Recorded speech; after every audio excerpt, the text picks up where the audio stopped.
Hello everyone, this is my second video on dimensional formula, and today I will cover the formulas which are important from exam point of view, be it your entrance exam or CBSE boards. So let us start today from the formula torque. If you are in 11th standard, then you will study these formulas in later chapters. So it is better to have an idea of the formula. So while I'll derive the dimensional formulas, you will get to know about the basic formulas of these physical quantities. So let us derive the formula of torque. Torque is what? Force into perpendicular distance. Force formula we have already derived in the last class, that is mlt minus 2, and perpendicular distance is length. So I am going to write L for it. So our formula becomes ml square t minus 2. Next formula is impulse of force, that is nothing but force into time. Again ml t minus 2, and time can be written as t. So finally the formula becomes ml t minus 1. Okay, now let us go through few formulas which you will study in your fluid mechanics. That's stress, force upon area. Again force is ml t minus 2, area is L square. So finally formula becomes ml minus 1 and t minus 2. Again I am putting every formula in square bracket which is necessary. Next is strain. Change in dimension upon original dimension. Change in dimension is also dimension. So suppose that is L, divide by L, that comes out to be 1. Okay, so how can we write 1? m0, L0, T0. So that means this strain is dimensionless quantity. So sum of the physical quantity will be dimensionless. We'll study more of a dimensionless quantity later on. Next is coefficient of elasticity, that is stress upon strain. Now that we have derived the formula for stress as well as strain, I am going to write for stress ml minus 1 t minus 2, and I can write m0 L0 T0. That comes out to be nothing but ml minus 1 t minus 2 as it is, because 0 makes no difference. Okay, sometimes it is asked that what is the dimensional formula of Young's modulus. Young's modulus is nothing but the longitudinal stress upon longitudinal strain. So again the formula will be same, ml minus 1 t minus 2. For dimensionless quantity, that is angle, arc upon radius. Arc is also a length, radius is also a length. So again it becomes a dimensionless quantity, m0 L0 and T0. Similarly, relative density, another dimensionless quantity. Density upon density, density of a substance upon density of water. So again I am going to write directly m0 L0 T0, dimensionless quantity. Next is mechanical equivalent of heat, that is W by H, work done by heat. Okay, so work done has the same dimensional formula as the heat. So again m0 L0 and T0 is the final formula of mechanical equivalent of heat. So I have told you 4 physical quantities which have no dimensions at all. Now there are certain physical quantities like angular velocity and angular acceleration. These are different from the actual velocity and acceleration which we utilize for the translational motion.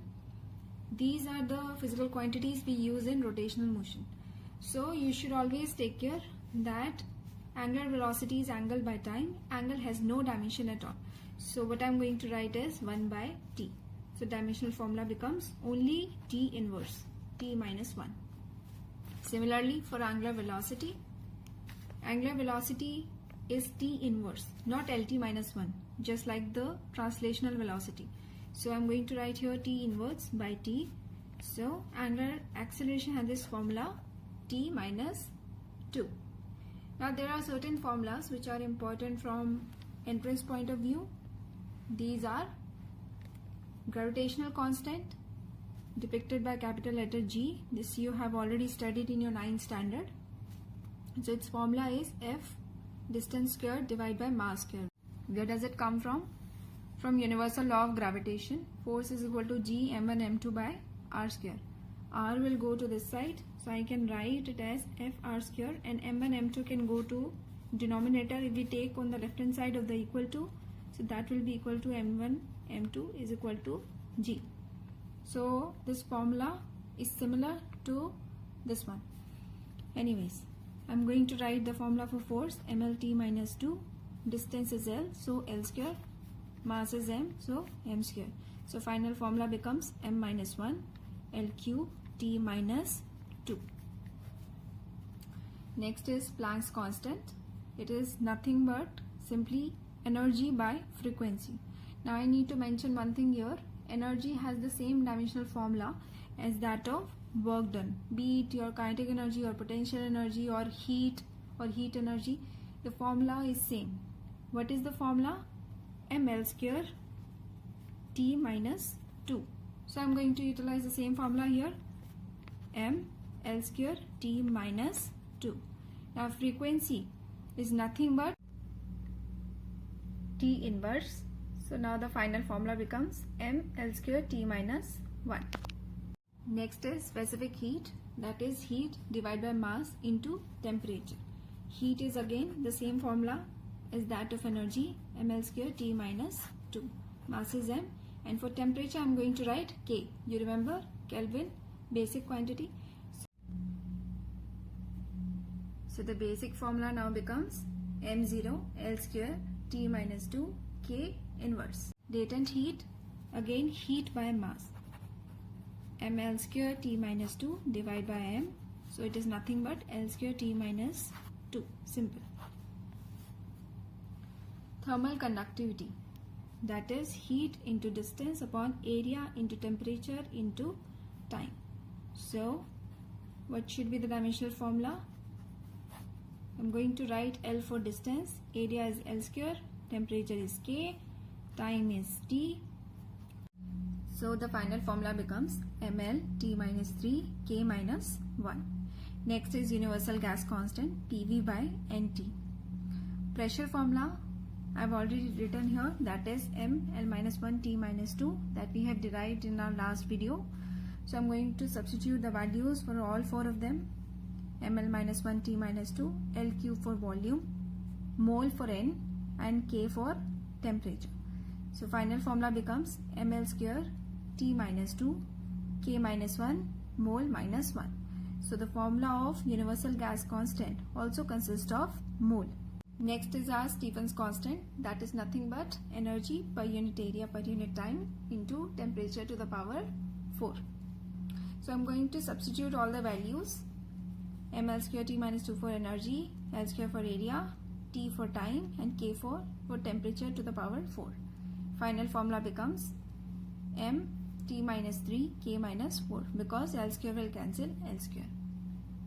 Next is Boltzmann constant, that is energy by temperature, ml square T minus 2 divided by temperature, that is K. So our final formula becomes ml square T minus 2 K inverse, right? Thank you for watching. If you have any doubt, write in the comment section below. Do not forget to subscribe to my channel so that you will get access and update to the next video I'll upload.